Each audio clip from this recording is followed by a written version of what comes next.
Alors il se trouve que la fête de la Saint-Louis, la fête patronale du diocèse de Port-Louis, coïncide cette année-ci avec le 50e anniversaire de la cité de Port-Louis.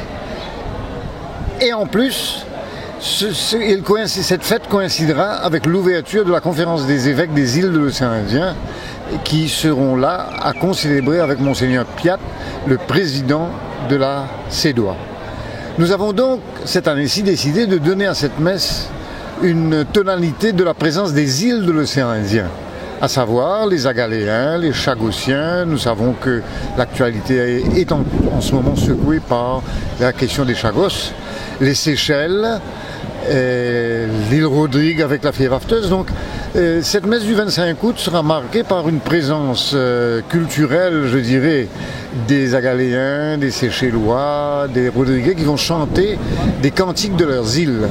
Ils vont aussi présenter des prières universelles qui évoqueront des situations que ces îles sont en train de vivre en ce moment.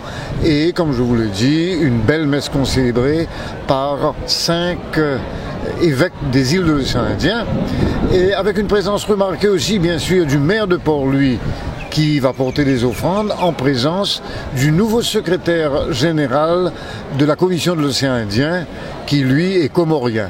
Et l'homélie sera donnée par Monseigneur Charles qui est le vicaire apostolique de l'archipel des Comores. Alors, quelle est la place de cette fête de la Saint-Louis dans la tradition de l'Église et bien sûr dans les relations avec bien sûr la cité, avec l'État et l'histoire de Maurice? Alors c'est une messe qui est marquée par la présence des hauts dignitaires de l'État qui ne manquent jamais de venir. C'est une messe de relations entre l'Église et l'État, où on marque la présence de l'Église, comment elle se situe, avec notamment ce texte d'évangile où Jésus pose la question peut-on payer l'impôt à César? Et que Jésus répond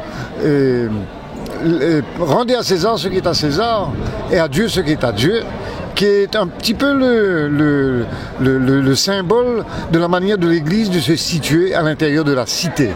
C'est-à-dire que l'Église garde son autonomie mais respecte l'importance des autorités du gouvernement.